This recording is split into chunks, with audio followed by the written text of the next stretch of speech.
Saya hanya ingin mengingatkan satu saja, bahwa Al-Imam An-Nawawi radhiyallahu taala anhu, saudara, yang mengarang kitab Al-Majmu' Syarhul Muhadzab, yang mengarang kitab Syarah Sahih Muslim, banyak sekali karangannya, saudara, baik dalam bidang fikih maupun bidang hadis. Beliau di zamannya pernah ditanya oleh sultan, saudara, tentang hukum pajak. Sultan mengambil pajak dari rakyat, saudara. Nah, apa hukumnya? Sultan sudah minta fatwa ulama satu negeri, semua ulama setuju dengan alasan karena kebutuhan negara sedang tinggi untuk membiayai pembangunan, untuk membiayai tentara Islam di perbatasan. Yang kedua, kas negara kosong, saudara. Maka terpaksa harus mengambil pajak dari rakyat. Nah, setelah ulama semua setuju, Sultan bertanya kepada para ulama, adakah ulama lain yang perlu aku minta persetujuannya? Para ulama di kota Damaskus saat itu sepakat, ada satu yang Sultan mesti undang. Siapa dia? Abu Zakaria Yahya ibn Syaraf An-Nawawi. Nah, kata Sultan, apa perlu kita panggil dia? Maka para ulama mengatakan, Tuan Sultan, ulama ini berbeda dengan yang lain. Dia punya magam di tengah umat.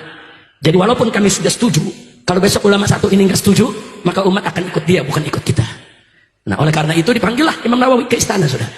Dijemput langsung oleh pasukan. Beliau tinggal di pinggiran kota Damaskus, namanya Desa Rawa, saudara. Beliau dipanggil, hadir, duduk di depan Sultan.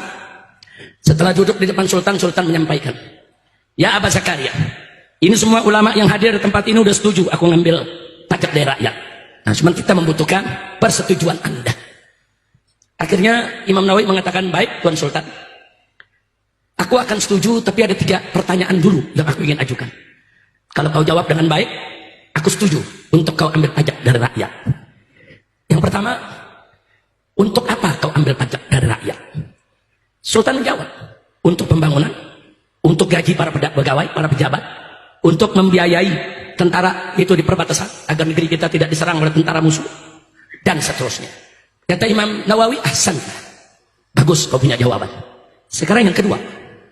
Yang kedua, kan kita punya kas negara. Kenapa harus ambil dari pajak? Kenapa nggak ambil dari kas negara saja? Baitul Mal. Dijawab oleh Sultan, Baitul Mal kosong. Kalau Baitul Mal ada isinya, aku nggak ambil pajak. Ini Baitul Malnya kosong, nggak ada lagi kita punya dana. Kata Imam Nawawi, ahsan, bagus kau punya jawab. Nah, sekarang yang terakhir. Yang terakhir, kenapa kas negara kosong? Sultan tersinggung. Kata Sultan, mada taksud bikalam? Kau punya maksud apa, Abu Zakaria? Ya, kata Imam Nawawi, enggak, jelaskan dulu. Kenapa kas negara kosong? Dipakai untuk apa? Jelasin dulu. Marah Sultan, berdiri dari kursinya. Kurang ajar, kau punya maksud tidak baik. Hei Abu Zakaria.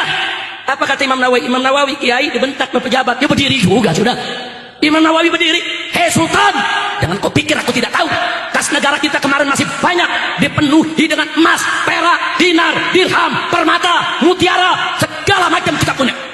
Kenapa sekarang kosong? Karena kau bagi-bagi untuk istri-istrimu, untuk dayang-dayangmu, untuk putri-putrimu, untuk keluargamu, untuk pejabatmu, sehingga kas negara kosong. Marah Sultan, saudara. Imam Nawawi katakan, wallahi, demi Allah, kau kembalikan dulu semua itu ke kas negara, ke Baitul Muslimin. Kembalikan.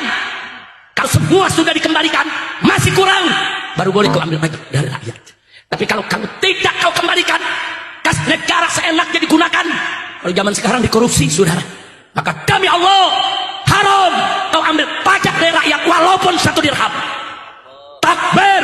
Nah, karena tadi bagian akhir saya bicara soal pajak, saudara, yang diundang Imam Nawawi, bukan ulama istana. Tegas ngomongnya. Yang pertama diundang ulama-ulama istana. Iya haji apa kata Sultan? Saya mau tanya, Imam Nawawi tegas tidak? Ini mujtahid madhab Imam Syafi'i ini, saudara. Nggak sembarangan, saudara. Madhab Imam Syafi'i ini madhab yang said di bumi Indonesia. Saya tanya, bangga tidak dengan Imam Nawawi? Bangga tidak? Nah, itu yang saya mau katakan sekarang kepada pemerintah, saudara. Jangan kau ambil pajak dari rakyat sekecil apapun, selama korupsi tidak dibasmi, selama koruptor tidak ditangkap, selama koruptor dilindungi, maka selama uang negara diboroskan, selama uang negara seenaknya kau keluarkan, haram mengambil pajak dari rakyat kecil. Betul? Takbir. Takbir. Sallu ala Nabi.